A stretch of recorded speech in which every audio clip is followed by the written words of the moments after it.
Hello, everyone, and welcome back to National Graduate Week. It's great to see so many of you saying hello in the chat. Hello to all of you, and welcome to this session about Network Rail and their graduate schemes, their application and assessment, hints and tips around that sort of stuff. My name is Jake. I'm going to be hosting, which means I'm going to be checking the chat for your questions, and please feel free to use the chat throughout to ask any questions. And I'm also joined by Amavir from Network Rail as well. Hi everyone, it's nice to meet you. Thanks for everyone for taking your time today. Perfect, yeah, and like I said, I'll just switch over the slides for you, and then we can kick off really. So yeah, over to you. Fab. So hi everyone, morning. Thanks for taking time out your diaries today to listen to a short presentation that I'm going to give about Network Rail, a little bit about who we are, some information on our graduate schemes, and then I'm also going to try and delve deep into what our application process looks like, along with some hints and tips, which should hopefully not just help you with those that are interested in a career with Network Rail, but also if you're applying for different graduate schemes, some of these tips should definitely apply across the board.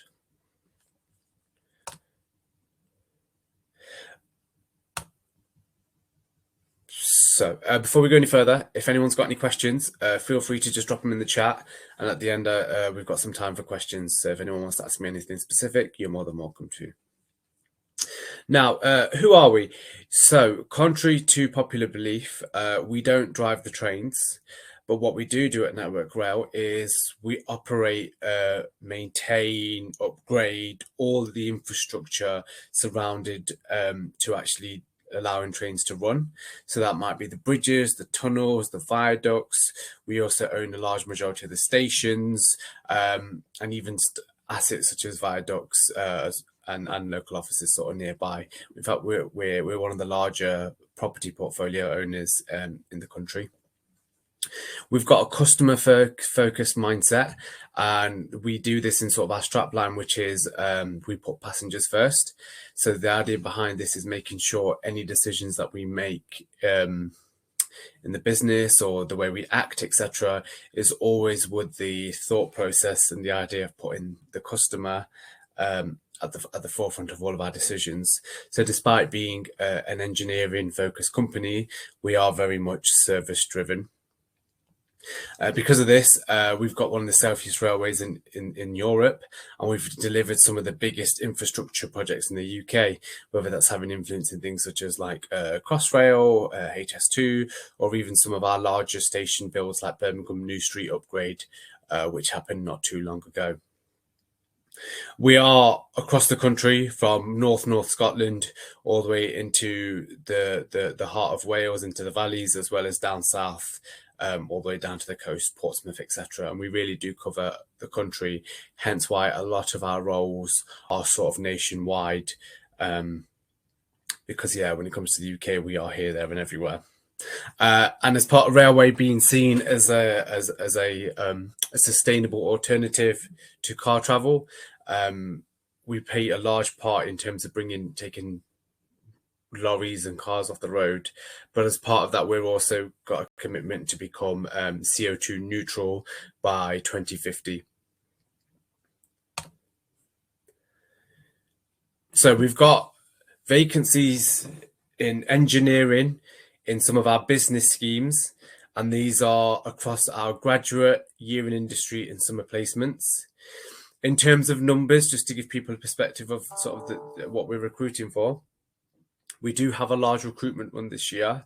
We're recruiting around 150 graduates, 50 year in industry students, and 30 summer placements. So there's a lot of opportunities to get involved this year with Network Rail.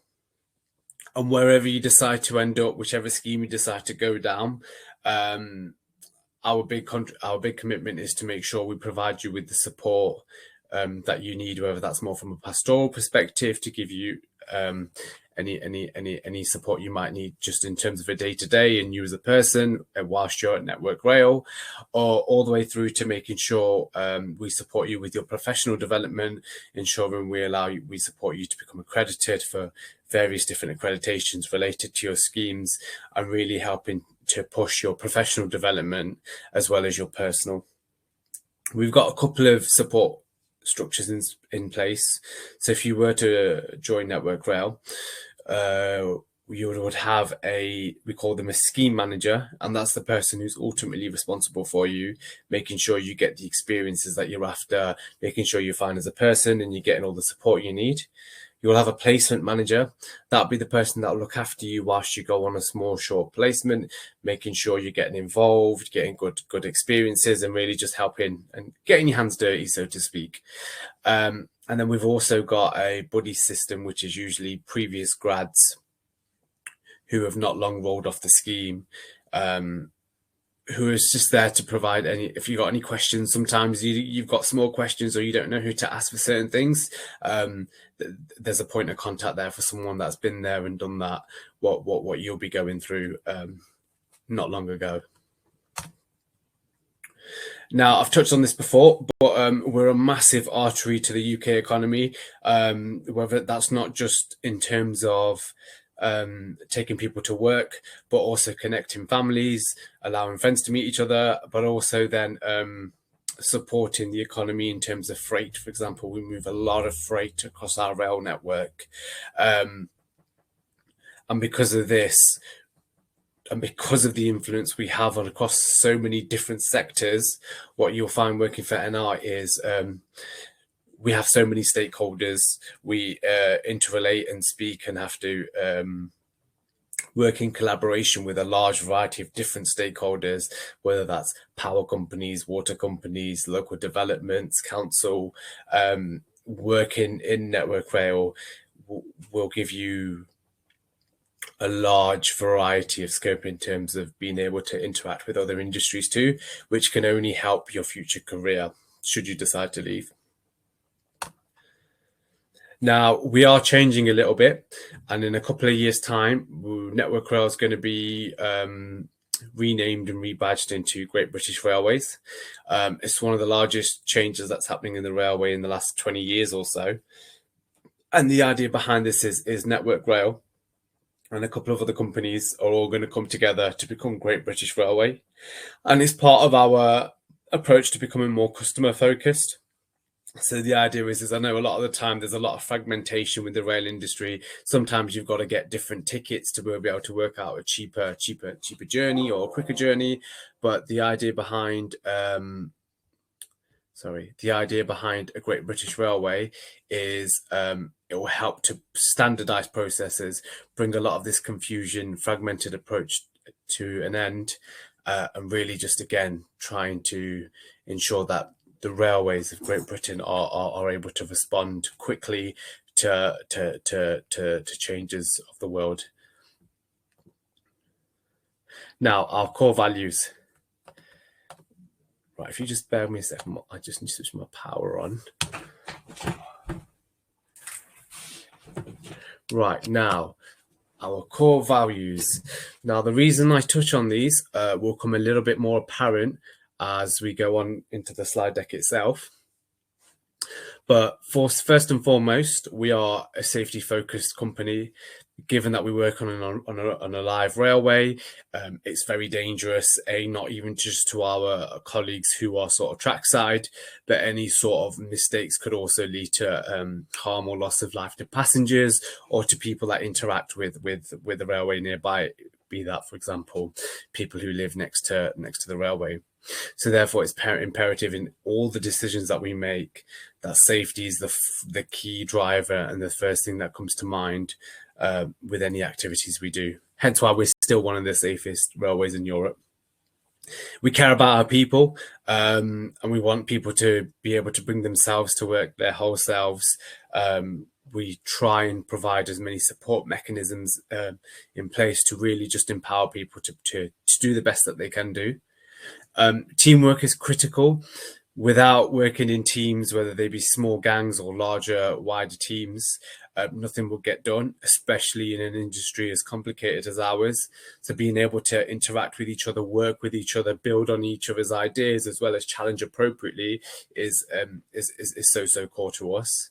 And being empowered to act, especially as a lot of you here will be finishing university or soon will be finishing university.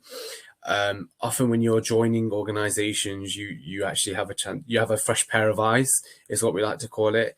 And so there's often times when you may see processes or systems in place and you might think, well, why are we doing it like this? There's probably a much more efficient way to do this. And having that, the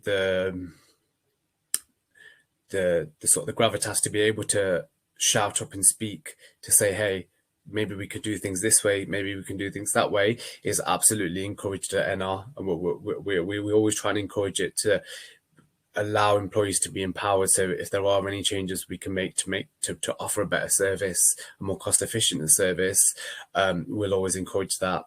And then the final side of things is our diversity and inclusion commitments. So again, sort of touching on allowing people to bring their whole selves to work. We provide a variety of different mechanisms to try and encourage inclusivity, ultimately with the idea of making sure we have a company which reflects the communities that we serve. Now, the application process. It's a 4/5 stage application process. The first section is a Match Me quiz. Now this isn't mandatory, and it's an optional stage. And what it does is essentially you'll be asked a couple of questions and you'll be asked to give a response which is most natural to yourself. At the end of this sort of 5-6 questions, you'll sort of have an idea of whether Network Rail's a suitable place for you to work, but also whether Network Rail's values and goals sort of align with your own personal motivators. So it's quite a good way to see whether this will be the industry that would be right for you or not. And it's more of a two-way process as opposed to just a one-way type thing. The second section is the online application. Now this is a short 5-10 minute process. Essentially all we're asking for is a bit of details: who you are, what you're studying, when you're going to be graduating. Just to reiterate, we don't accept and we don't ask for any cover letters, no CVs, nothing like that. It is all literally, if you did want to apply for us, it's literally a 5-10 minute application process where we just get some basic information and find out which schemes you'd like to ultimately apply for. The next step is an online test. Now these tests can vary depending on which scheme you've applied for. So for example, our business scheme, some of the business schemes might be a bit more focused on teamwork and working together, whereas our online tests for example, our engineering or our finance schemes may be a little bit more logic driven, for example. Provided you're able to go through that stage and you pass on successfully, the next stage is the video interview section. Now, some people find this a little bit weird, and it can throw you off a little bit, as what typically happens is you'll receive a set of questions. So a question will pop up onto the screen for 30 seconds. The question will then disappear. You'll then have 2 minutes to basically speak into the webcam, giving your response to each of the questions. It's very easy to get distracted and try to look at yourself in the bottom right-hand corner. And some people just generally find it a bit of an unnerving process. The best advice that I could give to yourselves is, if you spend a little bit of time researching Network Rail, who we are, what we're about, what's important to us, i.e. such as safety, where we're trying to go in the future. This doesn't need to be a large, big research project, but literally spend 15-20 minutes giving us a Google, try and understand who we are as a business, understand why you want to work for the company, understand why you want to do this graduate scheme. And if you can get those things to really shine through as part of your video interview, you can't go too far wrong. The other thing I'd suggest is, when doing a video interview, try and do it in an area and an environment which is as comfortable to you as possible. So get close to the router to make sure you've got a nice stable internet connection. Maybe do it at a time of day when everyone else is asleep, when there's no pets or younger siblings about to sort of disrupt you or interrupt your flow by any chance. Some employers may be a bit more particular about wearing smart something smart whilst on camera. We don't do that per se, but sometimes wearing a shirt might just get you into sort of the mindset of being ready to interview and go for a process. But they're the key things I'd say. And also, just try and minimize any distractions. Keep the TV off. I'd keep the phone away from you. Anything to stop you from losing your flow, especially for those 15, 20 minutes that you're doing the video interview. The next section is an assessment center. So what happens with the assessment center? There's a couple of activities which make up our ACs. The first one is an interview. It's a one-to-one interview. Now, unlike other interviews which you might have seen in the past, which are competency based, which are sort of like, tell me about a time you've done X, Y, Z. And sometimes it's easy to prepare for those because you can come up with examples. We are using something called a strengths based interview, which doesn't allow you to prepare, for example, but if anything, we want to see what answers naturally come to you. And it helps us to understand what your motivations and drivers are. The next section is a group activity. Now, with ourselves, and usually with most employers, you'll be set an activity, asked to discuss it as a group, before presenting your outcomes and findings. Whilst having some logical outcomes and findings is important, the main bulk of the assessment and the thrust of the task is not so much in terms of what you produce as an outcome, but more in terms of how you interacted as a team. Were you building on each other's points? Were you not over dominating the conversation? Were you really listening and speaking up? These all seem like quite reasonable and common sense things, but I've seen it myself where sometimes we're in a group interview situation and candidates are just not talking. So if you're not talking and you're not speaking up and you're not building or joining in on activities, it doesn't give us anything for us to be able to assess you against. And that's the typical place where people are able have and do tend to trip up. The final section is usually some sort of presentation activity. You'll get asked a scenario. You'll then be asked to analyze the scenario and then come back in terms of recommendations. What I would suggest on that side of things is, again, sort of to my similar point on the video interview, if you've got an idea of the company you work for, what their aims are, what their ambitions are, this can help, and you can weave this into your answers, it can only stand you in good stand. So, for example, knowing that Network Rail are a really safety-focused company, ensuring that your responses that you give have an emphasis on safety and being safety first, you're likely to do well. For example, if it was a company that was more with more of a focus on sustainability, perhaps bringing sustainability to the forefront of an answer would also help you to score well in that section. And then that's it. Once you've completed the assessment center, touch wood, everything goes successfully, you'll then be offered a position. The final section is, and it's part of our D&I strategy, reasonable adjustments. So we want to encourage as many people to be able to apply for these schemes. And we know sometimes some people may need additional support for whatever reason that might be.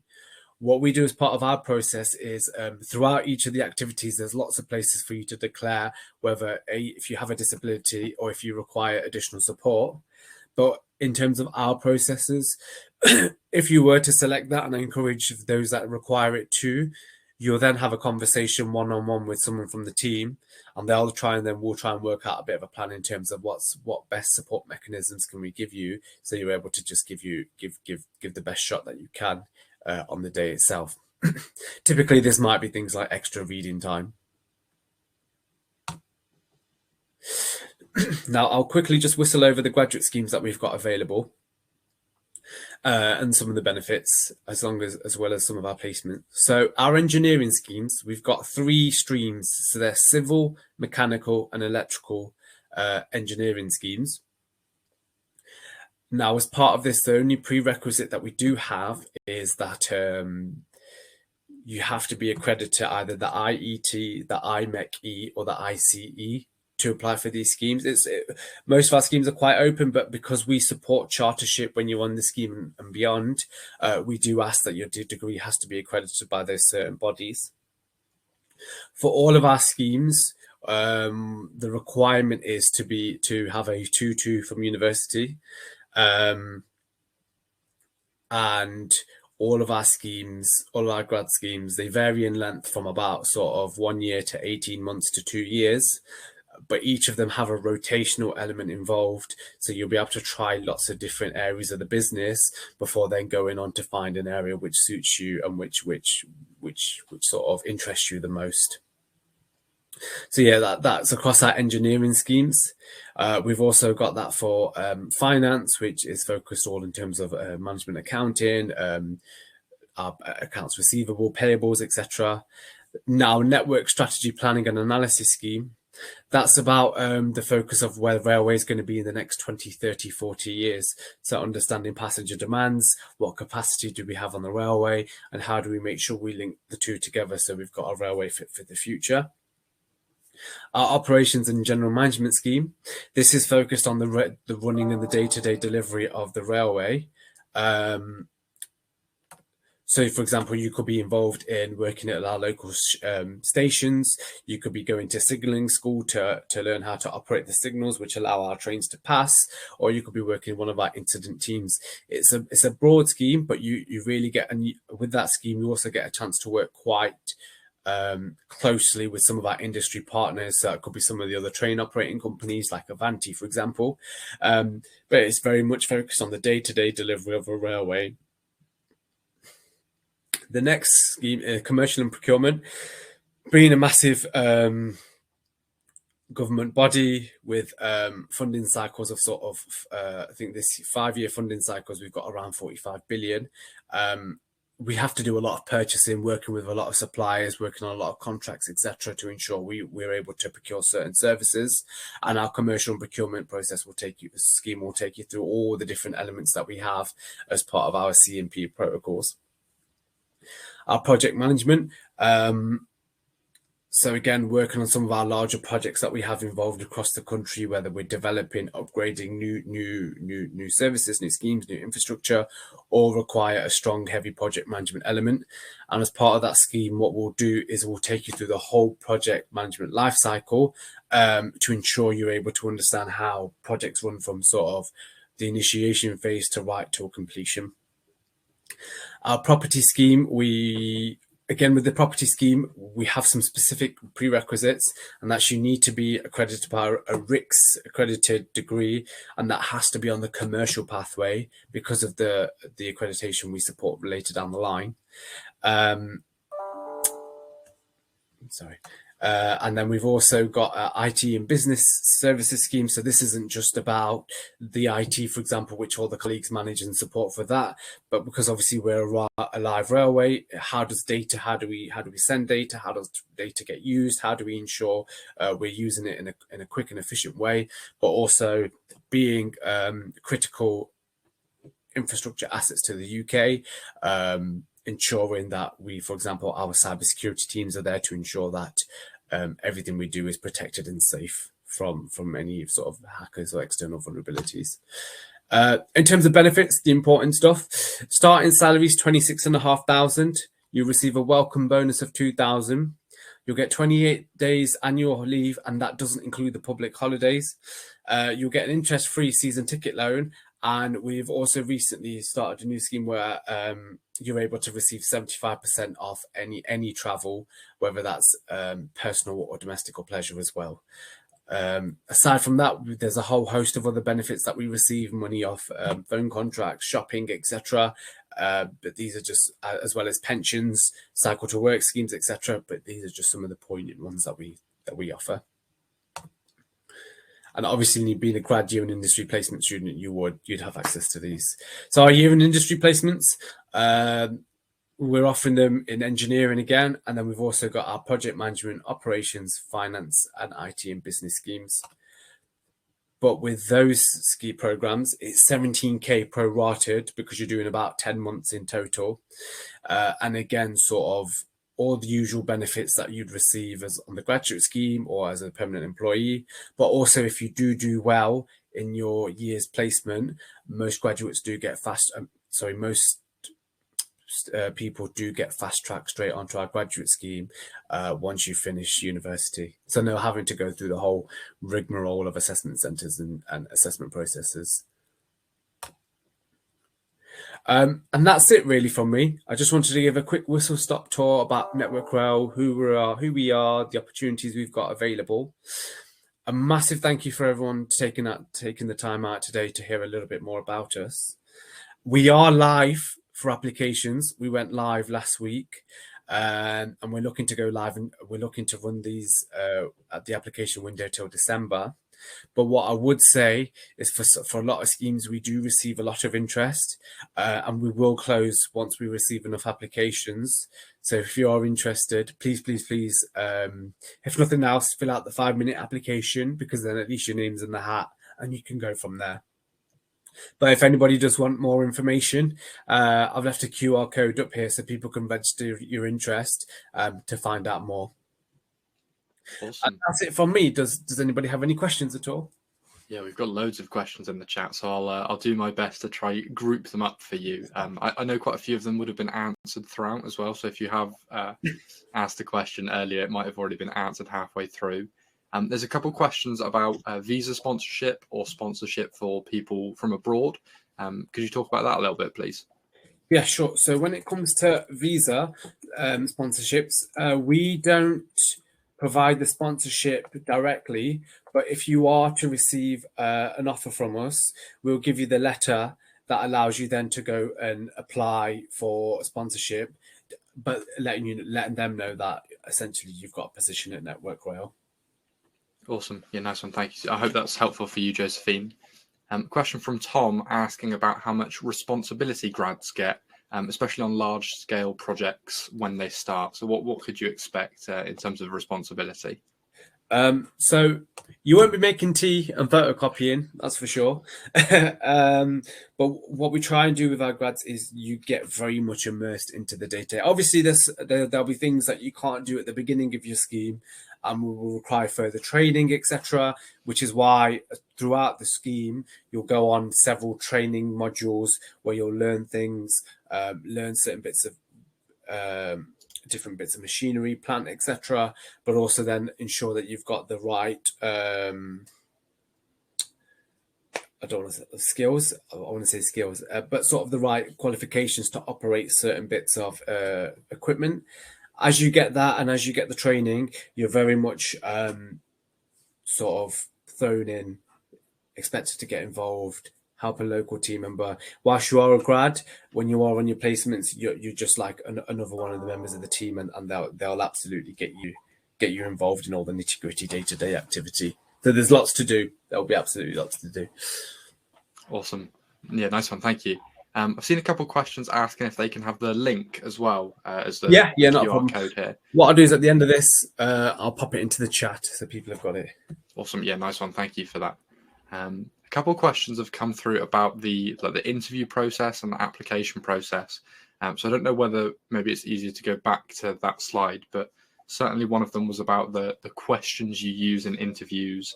Maybe if you could give some examples or like how one would prep or practice for those. Oh, he's gone.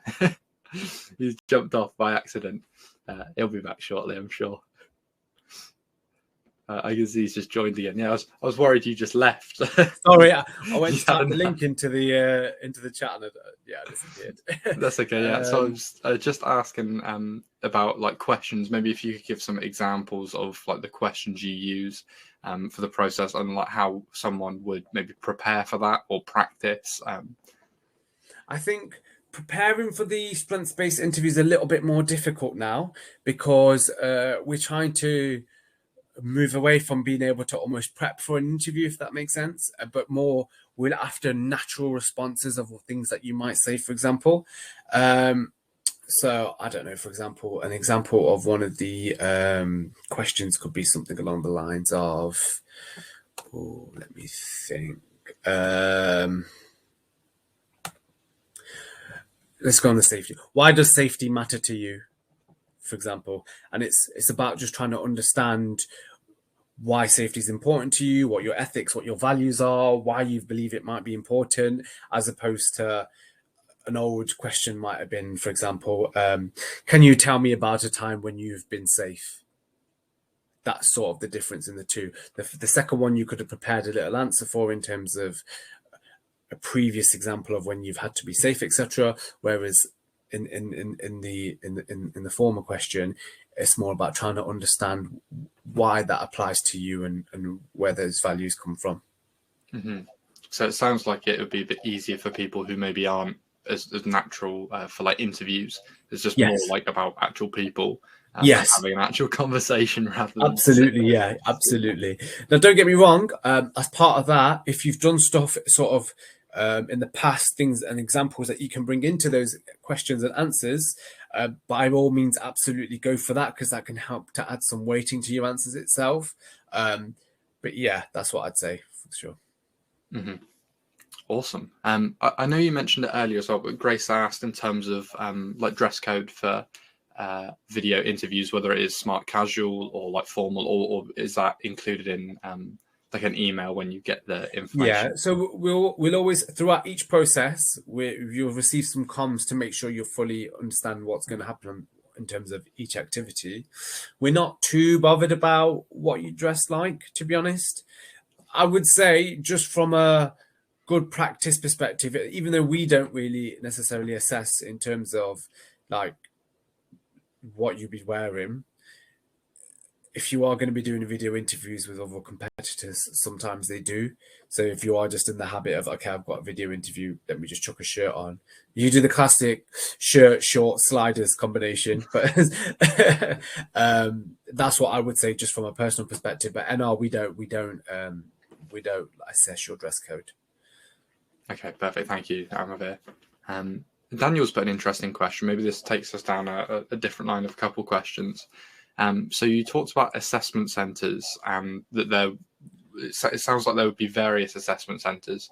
Are they in like different locations? You have hubs across the UK, or is it just one location? And what we've historically in the past, we've obviously, because of COVID, we did them more remote and virtually, but I think we're just debating whether to and finalising whether we're going to do that in person or whether we're going to run them digitally still.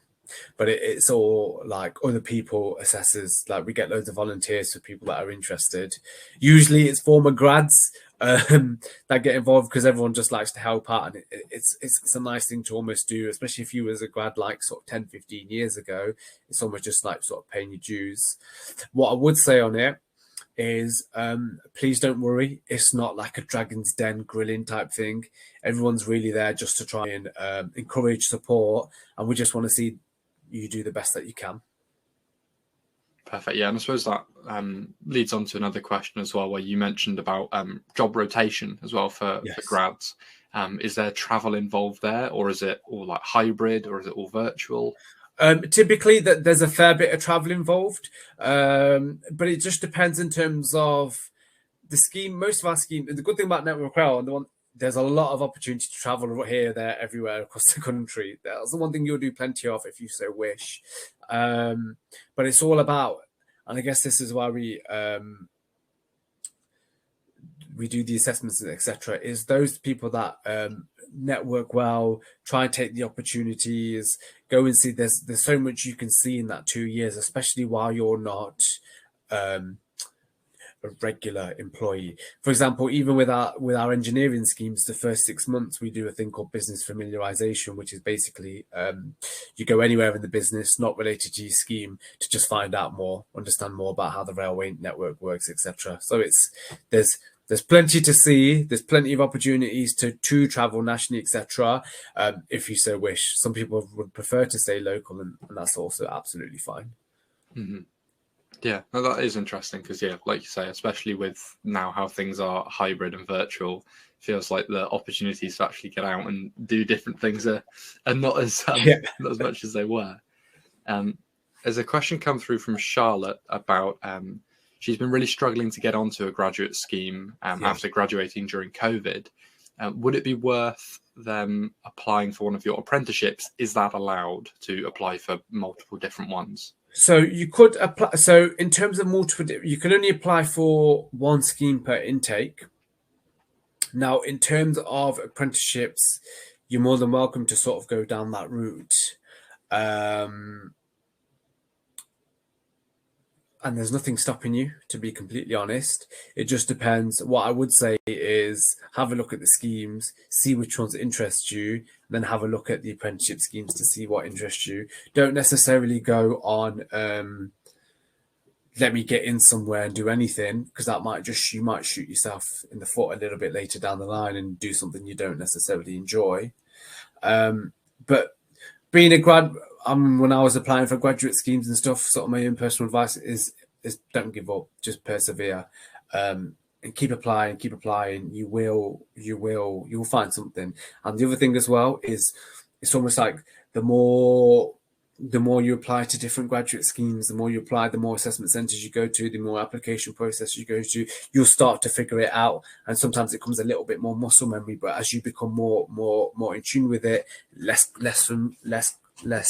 unfamiliar and more comfortable, you'll end up shining. That's for sure. Often, to be honest, even when you get to the point of assessment centre, usually the difference in the quality is not that high. Someone might have just had an extra espresso in their cup of coffee and was able to articulate a little bit better. So don't let that get you down. Just keep going. Okay, perfect. Yeah. And like I say, thank you for everyone's putting in questions. We've still got plenty of time to answer questions. So do keep them coming in. And I'm just working my way up through them as well. There's a couple that I might be able to answer, but Veer, if you want to jump in, if there's anything not quite right, then go for it. One of the questions says, when are your graduate schemes open and close? If I'm early, will I get a better chance? They're open now. They've been open for a week. And once they hit a certain number of applicants, they close. So if you are keen on applying, get it done. Go for it. Really go for it. Mamdel has asked, will I be able to match any vacancy? So it sounds like you can apply for schemes to do with lots of different industry, lots of different areas, but there is also rotation where you get to try out different areas. So don't feel like you have to be 100% certain on the one thing you want to go for. If you are, that's a benefit. But you will also get to try out lots of things. So is it right that you can just apply for any one vacancy and that if you get selected, you get it? So with our grad schemes, if there's like a certain area that you really want to, so if you want to work for a certain scheme, then that's the one you'll be put in for. If there's like a role that you're after once you finish the scheme, or like a certain area that you really want to work in, you'll have that conversation with your placement managers to say, look, this is where my interests are and this is where they lie. And we'll try and give you experiences related to that. So then when it does come to application time, you can apply for those schemes and you'll have been doing bits and bobs with those people. You'll have networked locally with those teams. You'll have started to get involved in the nitty gritty. So it should be an easy transition. Mm-hmm. Brilliant. Yeah. And then actually that leads into Thomas's question, says, once the scheme is over, will I be offered a job or is it maybe a bit dependent on a lot of different factors? So you are a permanent employee as soon as you start, even on our grad schemes. You're not assigned into a job but you are encouraged to apply, if that makes sense. But because you'll have been working with local teams, you've been picking up those experiences, you've been getting coached by your mentors, etc. There's a lot of support mechanisms in place to really help you get that first role. We don't really have a case of grads who don't get anything and then just get made redundant. That doesn't really happen. Mm-hmm. Yeah, and I suppose, is there any cutoff for the year that you graduated? Are you only accepting graduates from a certain year? No. You can have graduated 4 or 5 years ago, taken a gap leave, done whatever, and then still apply. It's not a problem. Awesome. Yeah, nice one. Thank you. Okay, so there's quite a few more questions. I am working through all of them as well. We've got loads of questions. So if I haven't got around to yours yet, please hold tight. I'm doing my best to get through to all of them. There's a question come through about some of the requirements for different roles. I know you touched on them a bit earlier. For each of the roles, what requirements are there? Could you just go over the one for finance, whether you need a finance related degree or whether you can do with other approaches, please? Yeah, no finance specific degree is required. We just request a 2-2 and then you're good to go from there. Obviously, those of you that have done a finance degree and then go into the finance scheme, the transition might be a little bit easier because you might have picked up concepts, etc., whilst you've been at university. But no, absolutely not. There's no other prerequisite aside from the 2-2. Fantastic, yeah. I wonder if you could go into a bit more detail actually about the civil engineer role. We've had a question from Joe asking about what sort of work is involved. What would you get up to? So civil engineering will be a 2-year scheme. Your first 6 months will be business familiarization. We'll basically get to go anywhere around the business, try things out, understand what the railway industry looks like. What will then happen for your first placement is you'll have a little conversation with your placement manager just to understand if there's anything specific you're interested in. So it might be, I don't know, track, structures, it might be our signaling equipment, bridges, whatever it could be, if there's anything specific. And then from that point onwards, we almost encourage a lot of grads to try and get their own placements. And that's typically what our grads start doing. Once they're in the business, they start networking with people. They almost try and understand, they'll find areas of business that they really enjoy working in. What we try and ensure that we do though, is give you the experiences that you need to ensure you hit your chartership requirements. Obviously, chartership can take a little bit longer than 2 years, and you'll continue getting the support if that's 4, 5, 6 years. But we'll try and make sure the things that you're doing on the scheme are ticking some of those boxes to help support chartership. Awesome. Yeah, thank you. And likewise, for any other questions, if there are people interested in maybe a specific role or a specific scheme and you want to know a little bit more, not only I think is that link as well useful, but yeah, feel free to drop that question in the chat for us. Here's an interesting question, maybe a bit of change of pace. You've probably been involved with these assessment centres for quite a while and seen a lot of grads come through. Are there any sort of like major attributes or character traits that you see in people that progress or seem to do well? Is there anything that you've like picked out and thought, yeah, that's a good important thing? I think the one thing I would say is it's really clear when someone spent a bit of time doing a little bit of research about the company and have an idea of what we operate in, because those bits then start to trickle into the answers that they give, the parts of the discussion that they contribute to. I'd say that's the real clear thing. It's obvious when someone's done a bit of research in terms of network rail, why they want to work there, etc. Awesome. Yeah, let's go through a couple more of the questions. So I'm seeing there's still quite a few I've got to get around and answer, but I am trying my best to get through them all. Is there any age limit on your scheme as well? I know we talked about the cohorts, but is there like an upper end? No limits. No limits. Awesome. And yeah, a couple more questions about applying from outside the UK as well. So just for clarity on that, yeah. So the if maybe you could go over it again, please, just for a couple. Yeah, no problem. So if you require sponsorship, we don't directly sponsor, but once you receive your offer letter, you can then use that as part of your application for a work visa to get approved. Spot on. Okay, we've got about 15 more minutes. I'm just finishing up the last couple of questions, but I'm seeing a few more come through as well for each of the schemes.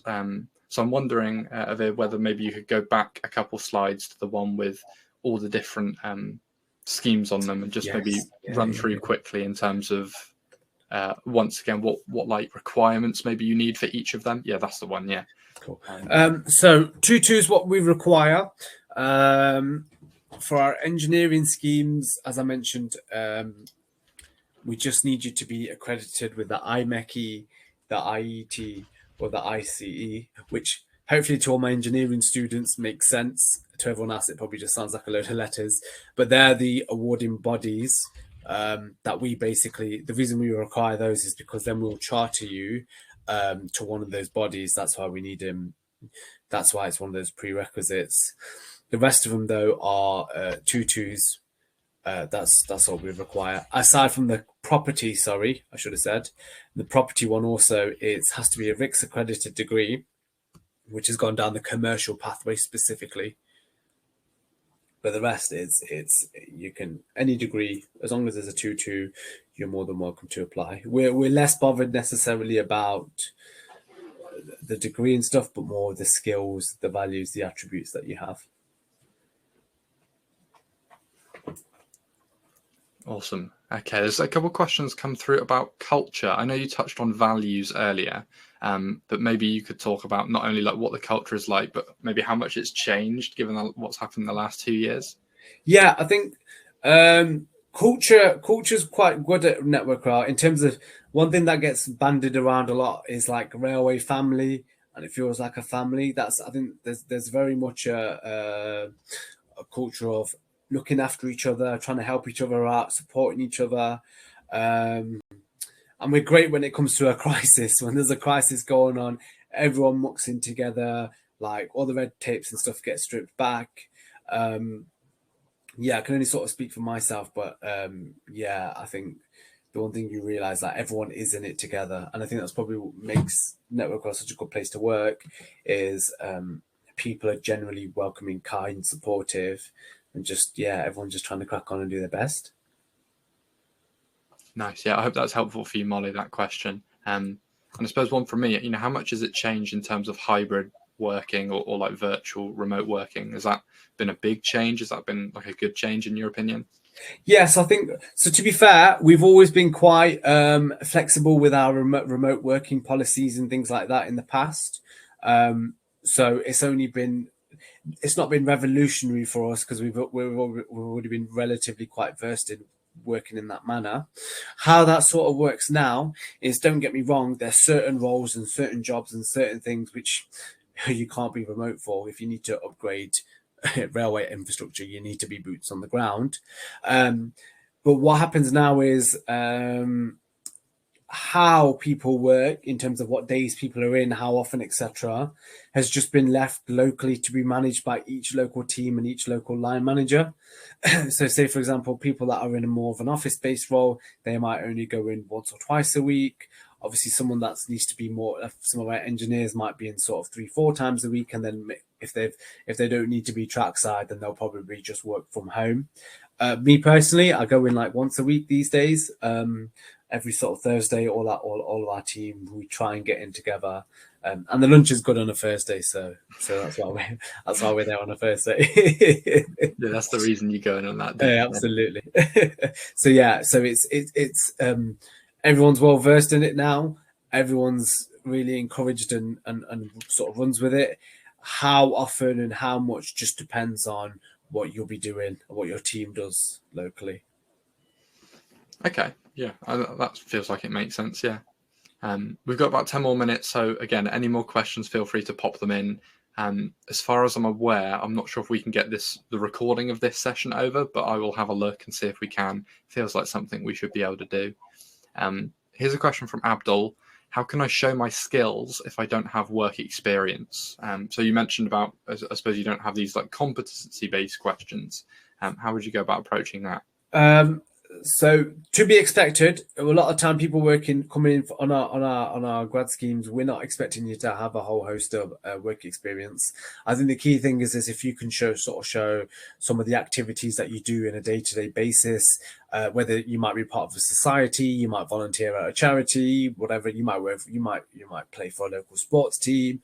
But showing that sort of thing, but also then showing the transferable skills and how that can apply in the workplace. Is a real good way to go about it. So you might be part of a society, but that might involve stakeholder management. You might have to work with some budget and some finances. You might need to go and you get sponsorship for certain events, and that's showing some of your commercial skills. So being able to understand what you're doing on a personal day-to-day basis and what those transferable skills are, you can't go too far wrong. Yeah, no, I love that. Yeah, those transferable skills, especially for stuff that you've done that might not be classed as like work experience. So, if you play for a football team, that might be leadership. If you're motivating, working with people, or it might just be dedication that you come week in, week out. Exactly. So really try to look for those transferable skills across societies and football teams and charities that you've worked with and stuff like that as well.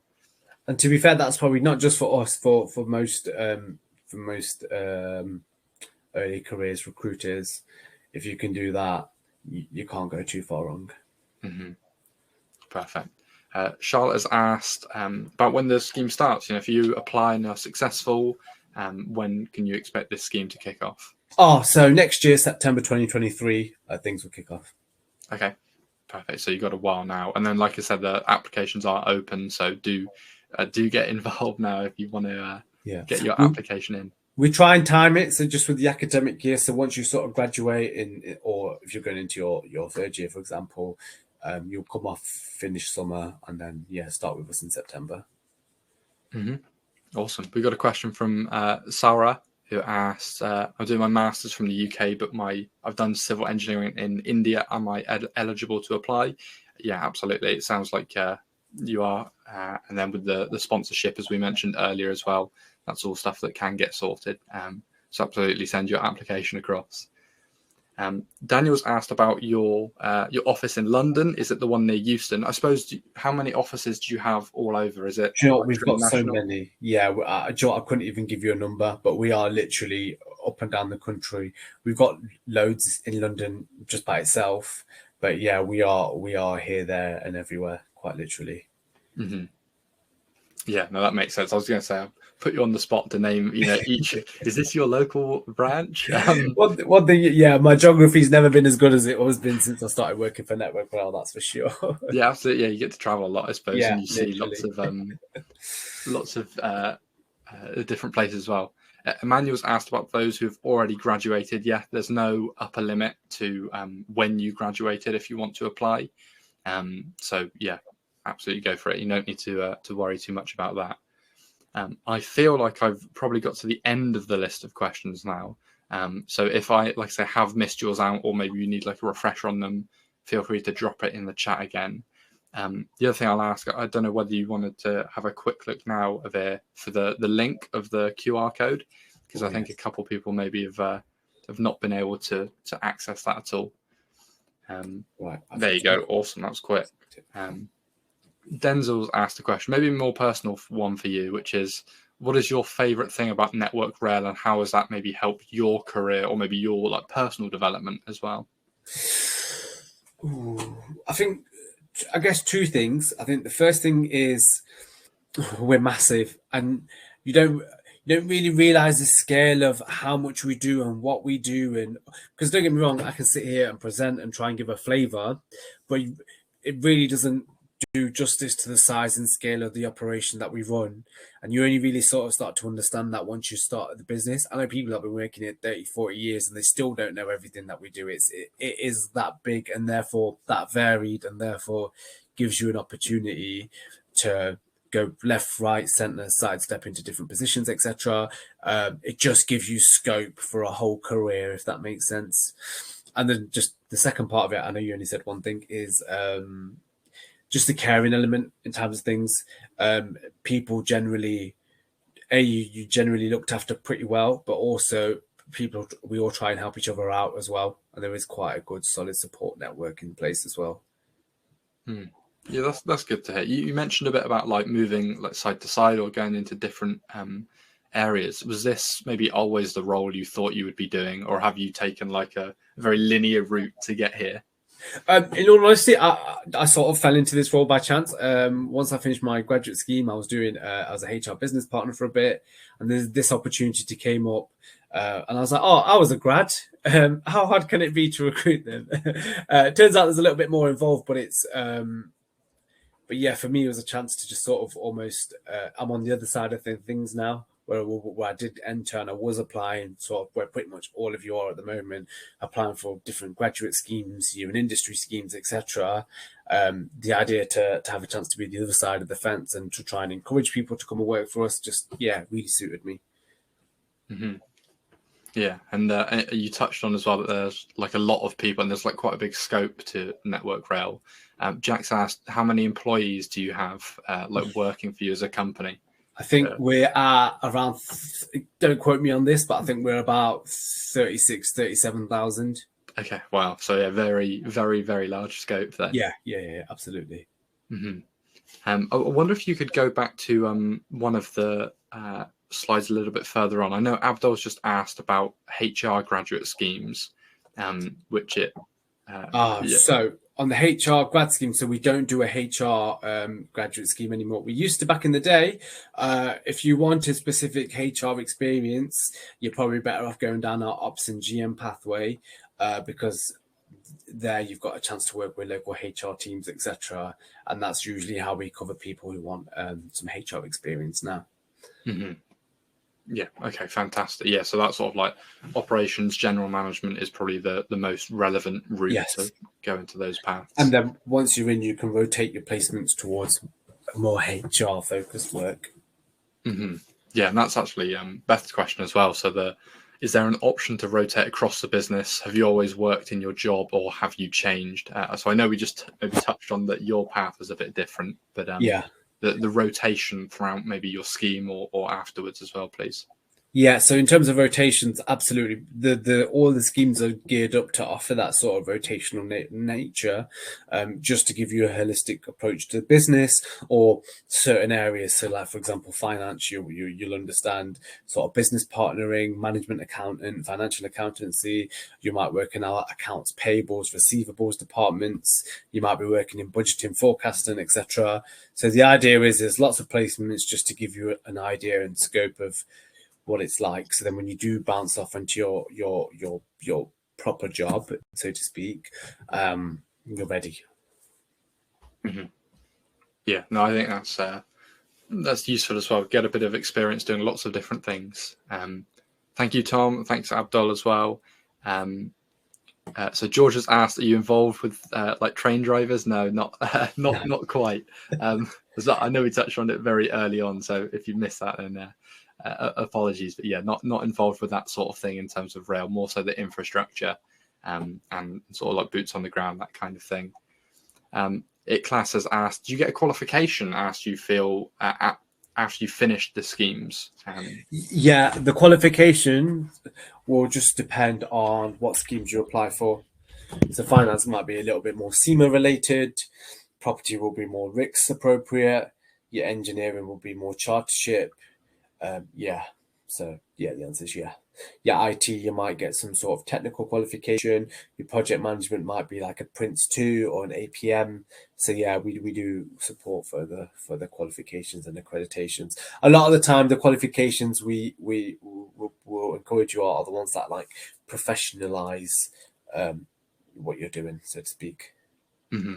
Yeah, so it's more specific for maybe each of the like industries or sectors that you're going in. I've just put that link again in chat for anyone that's looking for it. So that's the link to apply and to be updated with like links and any applications that are available. So do check out that link as well. Thank you, Daniel. Glad you found the session useful. Got a couple more minutes. I've seen a couple more questions. I'll try maybe answer one or two more. Beth asked a question. So earlier on, Avir, you mentioned about the Great British Railway, how you're like teaming up with other people to try and make like the railway system just like better. What other companies are you like joining up with to work on that? Oh, no, that is a question. Honestly, I don't remember half of them off the top of my head.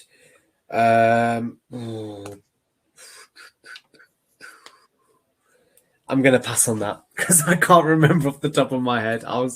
If we get a chance in between questions, I'll give it a quick Google because I've gone a little bit blank. Yeah, no, that's okay. I'll have a look. That's a good question, Beth. That is the first question that has stumped Avir. He's been able to answer all of them so far. Yeah, thank you, Valentine. Thanks, Daniel, as well. Glad you enjoyed the session. We've had one more question come in from someone that unfortunately had to miss a little bit of the webinar. Is this scheme just for people that got a degree, or are there like apprenticeship routes or maybe different routes that you can take? So we do offer apprenticeships and stuff as well, but I would say just check in on the website, just because obviously the bulk of this has been on graduate schemes. We have just gone live for a bunch of apprenticeships. We're going live for a few more in January. If you're interested in those, if you follow the Register Your Interest link, you can sign up, or also just keep it posted on Career Map, because we'll be doing more apprenticeship focused presentations and stuff soon. Yeah, absolutely. Yeah. So, like I said, with this graduate stuff, maybe a focus on graduate, but that doesn't mean there isn't the option for you, Josu or Josu.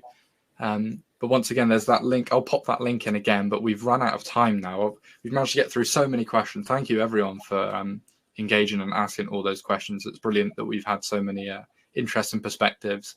And just on behalf of me, and I suppose on behalf of chat as well, thank you to Amavea for answering all but one of those questions and running through the presentation as well.